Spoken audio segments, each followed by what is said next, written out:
नमस्कार शेतकरी मित्रांनो, आज शेतकऱ्यांसाठी दिवसभरातील 25 ते 30 महत्त्वाच्या ताज्या बातम्या व्हिडिओमध्ये पाहणार आहोत। शेतकऱ्यांच्या खात्यावर दुष्काळी अनुदान जमा करा, अन्यथा 20 मार्च पासून साखळी उपोषण सुरू करण्यात येणार। बांबू शेतीने अनेक शेतकऱ्यांना केले मालामाल, ग्रामीण रोजगार हमी योजनेअंतर्गत होणार अंमलबजावणी। एका रोपट्याला 40 रुपये अनुदान, लागवड करण्यासाठी 10 रुपये आणि निंदणी 10 रुपयांची तरतूद करण्यात आली। दुष्काळाच्या सवलती लागू करण्यासाठी शेतकऱ्यांची मागणी करण्यात आली। किसान आधारभूत किंमत खरेदी योजनेअंतर्गत खरीप पणन हंगाम 2023-24 मध्ये नोंदणी करत शेतकऱ्यांना धान उत्पादनाकरिता त्यांच्या धान लागवडीखालील जमीन धोरणेनुसार हेक्टरी 20,000 रुपये, 2 हेक्टरच्या मर्यादित याप्रमाणे प्रोत्साहनपर रक्कम देण्यात येणार आहे।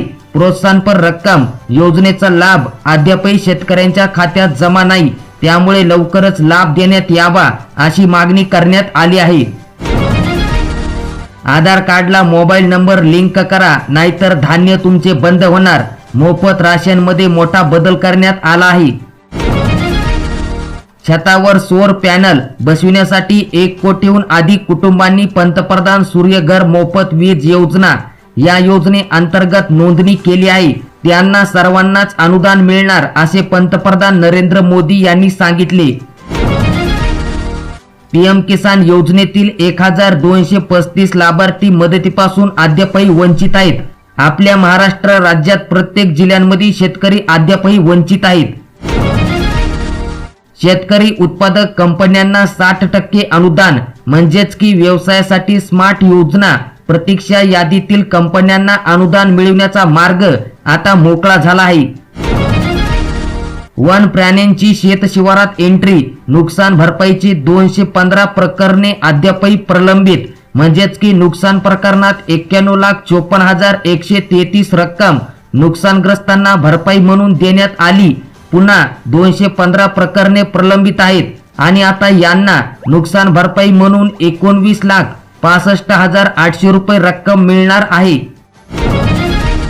वृद्ध साहित्य कलाकारांना 5,000 रुपये मानधन देणार, राज्य मंत्रिमंडळाचा निर्णय। 125 कोटींची वाढीव खर्चास मान्यता देखील देण्यात आली आहे। पोलीस पाटलांना 6,500 वरून 15,000 रुपये एवढे मानधन करण्यात आले आणि हे मानधन 1 एप्रिल पासून थेट बँक खात्यात जमा होण्यास सुरुवात होणार आहे। सगळे सोयरेबाबत 4 महिन्यात अधिसूचना, मुख्यमंत्री एकनाथ शिंदे म्हणाले निवडणुकीमुळे होऊ शकतो विलंब। मतदानाला या, तुम्हाला सर्व सोयी मिळतील। प्रत्येक मतदार केंद्रावर पाणी, स्वच्छतागृह, दिव्यांग व गर्भवती महिलांसाठी मतदारासाठी रॅम्प, व्हीलचेअर यांची सोय करण्यात आली।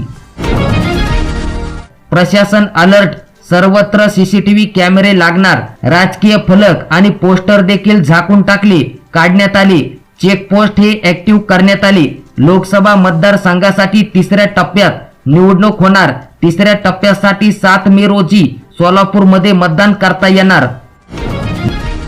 नागपूर रामटेकसाठी 19 एप्रिल रोजी मतदान करता येणार। नांदेड, वाशिम, यवतमाळ आणि बुलढाणा जिल्ह्यामध्ये लोकसभेसाठी 26 एप्रिलला मतदान करता येणार। धाराशिव, रत्नागिरी आणि कोल्हापूर लोकसभेसाठी 7 मे रोजी मतदान करता येणार। अहिल्यानगर, शिर्डी आणि छत्रपती संभाजीनगर, जालना येथे 13 मे रोजी मतदान करता येणार। मुंबई, ठाणे आणि सिंधुदुर्ग जिल्ह्यात 20 मे रोजी मतदान करता येणार। गडचिरोली जिल्ह्यामध्ये 19 एप्रिलला मतदान होणार। भंडारा आणि चंद्रपूर लोकसभा मतदारसंघात 19 एप्रिलला मतदान होणार। अकोला, परभणी, वर्धा आणि यवतमाळ या जिल्ह्यात देखील 26 एप्रिलला लोकसभेसाठी मतदान करता येणार आणि याचा निकाल 4 जूनला लागणार। शेतकरी मित्रांनो, अशा प्रकारच्या दररोज अपडेट पाहण्यासाठी आताच आपल्या चॅनलला सबस्क्राईब